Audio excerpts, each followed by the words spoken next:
வணக்கம். மிதுனம் ராசி மிதுனம் லக்ன ஆண் பெண் உள்பட நாம் அனைவரும் நவகிரகங்களின் பார்வையிலிருந்து மறைய முடியாது.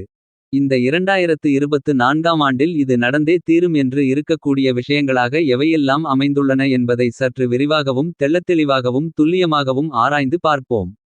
நவகிரகங்களின் அமைப்பை ஆராய்ந்து பார்க்கும்போது இந்த வருடம் முழுவதுமே சனிபகவான் மிக வலுவாக ராசிக்கு 9ஆமிடமான பாக்கியஸ்தானத்தில் தன்னுடைய சொந்த கும்பம் மனையில் சஞ்சரிக்கப் போகிறார்.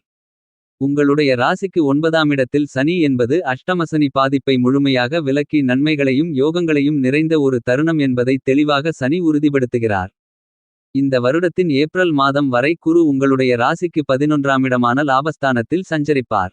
வருகின்ற ஏப்ரல் மாதம் நிகழவிருக்கும் குருபெயர்ச்சியில் குரு விரயஸ்தானத்திற்கு சென்றாலும் சுப செலவுகளே அதிகம் இருக்கும். ராசிக்கு தொழில் ஸ்தானத்தில் ராகுவும் 4ஆம் மனையில் கேதுவும் இருக்கின்றனர். ஆக எதிர்பார்த்ததை விட பல்வேறு வகையான நன்மைகளை மிதுனம் ராசிக்காரர்கள் இனிதாக சந்திப்பதற்கான வாய்ப்புகள் நிச்சயமாக உருவாகிறது. நவகிரகங்களின் பார்வையிலிருந்து பதுங்கவும் முடியாது தப்பிக்கவும் முடியாது என்ற வகையில் 2024ஆம் ஆண்டு இது நடந்தே தீரும் என்கின்ற வகையில் நவகிரகங்களின் நிலை எப்படி உள்ளது என்று பார்க்கும்போது இந்த வருடத்தில் குரு சுக்கிரன் சூரியன் புதன் சந்திரன் பெயர்ச்சி போன்ற கிரக அமைப்புகளில் மாறுதல்கள் ஏற்படுகின்றன. அதேபோன்று சனியும் வக்கிரகதியில் இந்த வருடத்தில் திரும்புகிறார். ராகுகேதுக்களின் நிலையில் எந்த விதமான மாற்றமும் இல்லாத ஒரு அமைப்பாக பார்க்கப்படுகிறது. அதே சமயம் சில நேரங்களில் நவகிரகங்களின் பார்வையிலிருந்து நாம் பதுங்க முடியாதவையாகவும் எந்தெந்த விஷயங்கள் அமைகின்றது என்பதை பார்க்கின்றபோது உதாரணத்திற்கு ஒரு நபர் தவறு செய்யும்போது அல்லது கீழே கிடக்கக்கூடிய பணத்தையோ தங்கத்தையோ பொருளையோ எடுக்கும்போது மற்றவர்கள் பார்த்துவிட்டால் மனம் கஷ்டப்பட்டு அவமானத்துடன் சிரமப்படுவார்கள். பார்த்த நபர் ஏதேனும் விசாரித்தால் மேலும் மேலும் ஆத்திரப்பட்டு கோபமும் துன்பமும் துக்கமும் தொண்டையை அடைத்துக் கொண்டு வரும். ஆனால் பார்த்த நபர் பார்க்காதது போல் இருந்தால் யாரும் பார்க்கவில்லை என்ற மகிழ்ச்சி கிடைக்கும். அந்த நபரின் பார்வையில் நம்மை யாரும் பார்க்கவில்லை என்றுதான் தோன்றும். அதனால் மகிழ்ச்சி அடைவார். அதுபோலதான் நம்முடைய வாழ்விலும் பல நேரங்களில் நவகிரகங்களின் பார்வையில் இருந்து நாம் தப்பிக்க முடியாமல் சில நேரங்களில் துன்பமும் சில நேரங்களில் அதீத இன்பமும் கிடைப்பதற்கான வாய்ப்புகள் ஏற்படும். அவ்வாறான வாய்ப்பில் துன்பம் வரும்போது நவகிரகங்களின் பார்வை என் மீது மிக கொடூரமாக இருக்கிறது என்று எண்ணினால் துன்பம் மேலும் மேலும் அதிகரிக்குமே தவிர குறையாது என்பதை உணர்ந்து கொள்ள வேண்டும். ஏனென்றால் அலுவலகத்தில் பணிபுரியக்கூடிய நபர்களை மற்ற மேல் அதிகாரிகள் பார்த்து கொண்டேதான் இருப்பார்கள். ஏனென்றால் ஏதாவது தவறு ஏற்படுமோ என்று பார்த்து கொண்டே இருப்பார்கள். அவர்கள் பார்க்கிறார்கள் என்பதை அந்த நபர்கள் உணர்ந்தால் அவர்கள் நிச்சயமாக அந்த காரியத்தை சரியாக செய்ய முடியாது. நாம் என்ன செய்தாலும் சரியாகத்தான் செய்வோம் என்று எண்ணி பணியை செய்தால் செய்கின்ற பணியில் சரியான முறையில் வெற்றி கிடைக்கும் தவறு என்பதே நடக்காது. அதேபோன்று இந்த தருணத்தில் நவகிரகங்களின் பார்வையும் நம் மீது கிடைக்கக்கூடிய இந்த தருணங்களை தவிர்க்க முடியாது. எனவே இது நடக்க வேண்டும் என்று இருந்தால் அது நிச்சயமாக நடக்கும். அதே சமயத்தில் கிரக நிலைகளும் நாம் கஷ்டத்தில் விழும்போது நம்மை தூக்குவதற்கான முயற்சிகளில் நிச்சயமாக ஈடுபடும். ஏனெனில் ஒரு குழந்தை வழிக்கு விழும்போது நாம் மிக அருகாமையில் இருந்தால் அந்த குழந்தை விழப்போவதை நாம் உணர்ந்து அந்த குழந்தை விழுவதற்கு முன்பாகவே பிடித்துவிடலாம். ஆனால் சற்று தூரமாக இருந்தால் அதை பார்க்கத்தான் முடியுமே தவிர அந்த நிகழ்வை தடுக்க முடியாது. அதேபோன்றுதான் நமக்கு நன்மை தரக்கூடிய வலுவான நிலையில் கிரகநிலைகள் இருந்தால் நிச்சயமாக மிகப்பெரிய அளவில் உதவி செய்யும். இந்த கஷ்டங்களிலிருந்து நம்மை தூக்கிவிட முடியாத ஒரு தொலைவில் இருக்கும்போது ஒரு சரியில்லாத அமைப்பில் இருக்கும்போதுதான் சில சமயங்களில் அதிகமான துன்பத்தை அடைய வேண்டிய ஒரு சூழல் ஏற்படுகிறது. இருந்தாலும் நாம் செய்யும் வேலை என்னவென்று நவகிரகங்களும் நம்மை பார்த்து கொண்டிருந்தாலும் எதையும் திட்டமிட்டு தீர்க்கமாக செய்யப்போகிறேன் என்ற திண்ணமான முடிவு எடுத்தால் நிறைந்த நன்மைகளும் முன்னேற்றங்களும் நிச்சயமாக வாழ்வில் கிடைக்கும். ஏனென்றால் இந்த ஆண்டில் ஏப்ரல் மாதத்தில் குருபெயர்ச்சி நிகழ உள்ளது. ஏப்ரல் மாதத்திலிருந்து குரு மேஷம் ராசியிலிருந்து விலகி தனது பகை வீடான ரிஷபம் ராசியில் பயணிக்கப் போகிறார். குருபகவானுக்கு ரிஷபம் ராசியின் அதிபதியான சுக்கிரன் வீடு பகை வீடாக கருதப்படுகிறது. குருபகவானுக்கு பகை கிரகமாக இருக்கக்கூடிய சுக்கிரனின் ஆட்சி வீடான ரிஷபம் ராசிக்குள் குரு நுழைகிறார். இருந்தாலும் கோள்சார விதியின் அடிப்படையிலும் அவரது சஞ்சார அமைப்புகளும் சில நேரங்களில் அதீத நன்மைகள் கிடைக்கும். ஏனெனில் குரு நீச்சம் பெறும்போது மட்டும்தான் வலு இழக்கக்கூடிய ஒரு தருணம் ஏற்படும். ஆனால் அவர் பகை வீட்டில் சஞ்சரித்தாலும் கூட கோள்சார விதியின் அடிப்படையில் நல்லபல நன்மைகளை குரு அள்ளித்தருவார். மேலும் குருவின் சுப பார்வை அதீதமாக மகரம் விருச்சிகம் கன்னி ஆகிய ராசிகளில் மிக அருமையாக கிடைக்கிறது. குரு பார்க்கின் கோடி நன்மை என்பதற்கு இணங்க இது மிகப்பெரிய அளவில் பல முன்னேற்றத்தை உருவாக்கி கொடுக்கக்கூடிய அமைப்பாக அமைகிறது. அதே சமயத்தில் நவகிரகங்களில் மிக அதிகமான மாற்றத்தை ஏற்படுத்தக்கூடிய நடுநிலை கிரகமாக செயல்படக்கூடிய சனி இந்த வருடம் முழுவதும் ஆட்சி பலம் பெற்று வலிமையாக கும்பம் ராசியில் பயணிக்கிறார். சனி வக்கிரகதியில் ஜூன் மாதத்தில் திரும்புகிறார். நவம்பர் மாதம் 4ஆம் தேதி வரை சனி வக்கிரகதியில் சஞ்சரிக்கப் போகிறார். சனியினுடைய சஞ்சார அமைப்பை பொறுத்தவரைக்கும் அவர் ஆட்சிபலம் பெற்று சஞ்சரிப்பது ஒரு விதத்தில் அதிர்ஷ்டமும் நன்மையும் நிறைந்த அமைப்பாக அமைகிறது. எனவே சனியின் நிலையை வைத்து வருத்தப்பட வேண்டிய அவசியம் நிச்சயமாக இல்லை.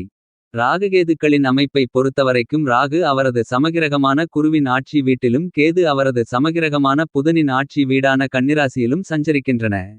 ராகுகேதுவின் அமைப்பை பொறுத்தமட்டில் மிகவலிமை வாய்ந்த சமகிரகங்களாக இருக்கக்கூடிய கிரகநிலைகளின் அமைப்பில் சஞ்சரிப்பதால் ராகுகேதுவால் நிறைந்த மாற்றத்தை சந்திக்கக்கூடிய ஒரு ஆண்டாக 2024ஆம் ஆண்டு அமையப்போகிறது. செவ்வாயை பொறுத்தவரைக்கும் தனுசு மகரம் கும்பம் மீனம் மேஷம் ரிஷபம் மிதுனம் மற்றும் கடகம் ஆகிய ராசிகளில் வருடம் முழுவதும் மாறி மாறி சஞ்சரிக்கப் போகிறார். இந்த வருடத்தில் செவ்வாயின் அமைப்பு அபரிவிதமான மங்களகரமான நிகழ்வுகளில் இருக்கக்கூடிய தடைகளை விளக்கக்கூடிய அமைப்பாக அமைகிறது. மற்ற கிரகங்களாக இருக்கக்கூடிய புதன் சுக்கிரன் சூரியன் சந்திரன் ஆகிய கிரக நிலைகள் ஒன்றிலிருந்து 12ஆம் இடம் வரை மாறி மாறி அனைத்து ராசியிலும் பயணிக்கப் போவதால் சில நேரங்களில் அபரிவிதமான நன்மைகளையும் சில நேரங்களில் அதீத சிரமங்களையும் சந்திப்பதற்கான வாய்ப்புகள் உருவாகிறது. எனவே அதீத கவனமுடன் விழிப்புணர்வுடன் இருந்தால் பலமடங்கு நன்மைகள் பெறக்கூடிய ஒரு இனிதான தருணமாக இந்த 2024ஆம் ஆண்டு நிச்சயமாக அமையும் என்பதில் சந்தேகமே இல்லை. இந்த வருடத்தில் இந்த மாதிரியாக கிரக நிலைகளின் அமைப்பு இருக்க குடும்ப சூழல் எப்படி அமைகிறது என்று பார்க்கும்போது மிதுனம் ராசி மிதுனம் லக்னக்காரர்களின் குடும்ப சூழ்நிலையை பொறுத்தவரைக்கும் குடும்பத்தில் ஒற்றுமை மேலோங்கும். பல்வேறு விதமான பணம் சார்ந்த சங்கடங்கள் நிதி சார்ந்த தடைகள் போன்றவைகள் விலகுகிறது. மிதுனம் ராசிக்காரர்களுக்கு அஷ்டமசனியின் பிடியிலிருந்து விடுபட்ட இந்த தருணத்தில் இந்த 2024ஆம் ஆண்டு நிதி சார்ந்த முயற்சிகள் அனைத்திலும் மிகப்பெரிய அளவிலான வெற்றிகள் நிறைந்து கிடைக்கிறது. வேலை தொழில் ரீதியாக பொருளாதார ரீதியாக சந்தித்து வந்த சிக்கல்கள் சிரமங்கள் விலகும். எந்த ஒரு பணியை செய்தாலும் முன்கோபத்தை தவிர்த்து அனைத்து விதமான பணிகளையும் ஆக்கப்பூர்வமாக செய்து முடிப்பதற்கான யோகங்கள் உருவாகிறது. கணவன் மனைவிக்கு இடையே அந்நியோன்யமும் அன்பும் பாசமும் அதிகரிக்கக்கூடிய ஒரு சிறந்த ஆண்டாக பார்க்கப்படுகிறது. குடும்பத்தில் ஒற்றுமை என்பது சிறப்பாக கிடைக்கப் போகிறது. எந்த பணியை செய்தாலும் வேகம் குறைவாக செய்தாலும் அவைகளை நேர்த்தியாக செம்மையாக செய்யக்கூடிய ஆண்டாக 2024 மிதுனம் ராசிக்காரர்களுக்கு அமையவிருக்கிறது. குடும்பத்தினருக்காக நேரம் ஒதுக்க முடியவில்லையே என வருத்தப்பட்டு கொண்டிருந்த நிலையில் மாற்றம் ஏற்படுகிறது. சொகுசு சுற்றுலாக்கள் ஆன்மீக சுற்றுலாக்கள் செல்வதற்கான யோகங்களும் நிறைந்து கிடைக்கக்கூடிய ஆண்டாக கருதப்படுகிறது. உத்தியோகம் ரீதியாக உங்களது வேலை சார்ந்த அபரிவிதமான விசுவாசம் உங்களுக்கு மிகப்பெரிய முன்னேற்றத்தை அள்ளிக் கொடுக்கப் போகிறது என்பதில் சந்தேகமே இல்லை. உங்களுக்கு எதிராக பணிபுரிபவர்களைப் பற்றி கவலைப்பட வேண்டாம். நீங்கள் நேர்வழியில் ஆக்கப்பூர்வமான செயல்பாடுகளில் ஈடுபடும்போது நிறைந்த நன்மையும் பொருளாதார ரீதியான முன்னேற்றமும் இந்த ஆண்டில் நிறைந்து கிடைக்கிறது என்பதில் எந்தவிதமான சந்தேகமும் இல்லை. தொழில்துறை வியாபாரத்துறை அதிபதியாக இருக்கக்கூடிய கர்மகாரகன் சனி மிகச்சிறப்பாக சஞ்சரிக்கிறார். அளப்பரிய சிரமத்தை ஏற்படுத்திக் கொடுக்கக்கூடிய ஒரு அமைப்பிலிருந்து முற்றிலுமாக விலகி வந்துவிட்டார். எனவே இந்த காலகட்டத்தில் உங்களுக்கு நேர்மைக்கும் கடின உழைப்புக்கும் அங்கீகாரம் கிடைக்கும் என்பது மட்டுமல்லாமல் உங்களுடைய திட்டங்கள் அனைத்தையும் ஸ்மார்ட் ஆக செய்து முடிப்பதற்கான வாய்ப்பும் இந்த தருணத்தில் நிறைந்து கிடைக்கப் போகிறது. எதை செய்தாலும் நேர்த்தியான முறையில் தொழில் ரீதியாக வியாபாரம் ரீதியாக செய்வதால் நிறைந்த தன லாபங்கள் பெருகக்கூடிய ஒரு வருடமாக பார்க்கப்படுகிறது.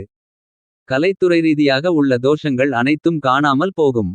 திட்டமிட்டபடியே கலைத்துறை ரீதியான பணிகளை செய்து முடிக்கலாம்.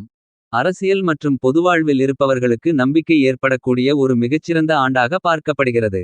எந்த பணியை செய்தாலும் அவற்றில் நம்பிக்கை இழந்த ஒரு நிலையில் மாற்றம் ஏற்படுகிறது. தேர்தலில் வெற்றிகள் மேலும் உங்களுக்கு ஆக்கப்பூர்வமாக செயல்படுவதற்கான வாய்ப்புகளை உருவாக்கிக் கொடுக்கிறது. கடமை கண்ணியம் கட்டுப்பாடு என செயல்படக்கூடிய உங்களுக்கு நிறைந்த தன பண லாபமும் முன்னேற்றமும் அபரிவிதமான வகையில் கிடைக்கக்கூடிய ஆண்டாக பார்க்கப்படுகிறது. விவசாயத்துறையினரை பொறுத்தவரைக்கும் எந்த பணியை மேற்கொண்டாலும் முன்கூட்டியே திட்டமிட்டு செய்வதால் நீங்கள் நினைத்ததை விட நல்ல லாபங்கள் முன்னேற்றங்கள் கிடைக்கக்கூடிய ஒரு இனிமையான ஆண்டாக அமையப்போகிறது. மாணவ மாணவி கண்மணிகளை பொறுத்தவரைக்கும் கல்வி சார்ந்த விஷயங்களில் பெரிய அளவில் சிரமமில்லை. நீங்கள் எதிர்பார்த்தபடியே கல்வி ரீதியான பணிகளை மிகச்சிறப்பாக செய்து முடிக்க முடியும். தடையும் தாமதமுமில்லாமல் சிறப்பாக செயல்படலாம். பெண்மணிகளை பொறுத்தவரைக்கும் நிம்மதி அதிகமாக கிடைக்கக்கூடிய ஒரு வருடமாக பார்க்கப்படுகிறது. பல்வேறு வகையிலிருந்த சிரமங்கள் தொல்லைகள் தொந்தரவுகள் போன்ற அனைத்தையும் விலக்கி நிம்மதி அதிகமாக கிடைப்பதற்கான வாய்ப்பு மிதுனராசிக்காரர்களுக்கு உருவாகிறது என்பதை தெளிவாகவும் துல்லியமாகவும் குரு உறுதிப்படுத்துகிறார். சில விரயங்கள் இருந்தாலும் அந்த செலவுகளும் சுப செலவுகளாக மாறும். எனவே மிதுனராசிக்காரர்களுக்கு 2024ஆம் வருடத்தில் நவகிரகங்களிடமிருந்து மறையவும் முடியாது தப்பிக்கவும் முடியாது என்கின்ற விதத்தில் நிச்சயமாக நன்மைகளே நிறைந்து ஏற்படும் என்பதை கிரகநிலைகள் துல்லியமாகவும் தெளிவாகவும் உறுதிப்படுத்துகின்றன. இந்த தருணத்தில் மிதுனராசிக்காரர்களுக்கு நிம்மதியான தூக்கம் கிடைக்கும். நிம்மதியான தூக்கம் வேண்டுமென்றால் பல்வேறு வகையான சிரமங்களில்லை என்றால் மட்டும்தான் கிடைக்கும். அப்படிப்பட்ட நிம்மதியான தூக்கத்தை பெறக்கூடிய ஒரு இனிதான வருடமாக 2024 நிச்சயம் மிதுனம் ராசிக்காரர்களுக்கு அமைகிறது. இந்த ஆண்டை மிகச்சிறந்த ஆண்டாக மாற்றிக்கொள்வதற்கு நிச்சயமாக வாரத்தில் ஏதேனும் ஒரு நாள் விரதமிருந்து அருகாமையிலுள்ள நவகிரக ஆலயத்திற்கு சென்று தீபம் ஏற்றி வழிபாடு செய்யுங்கள்.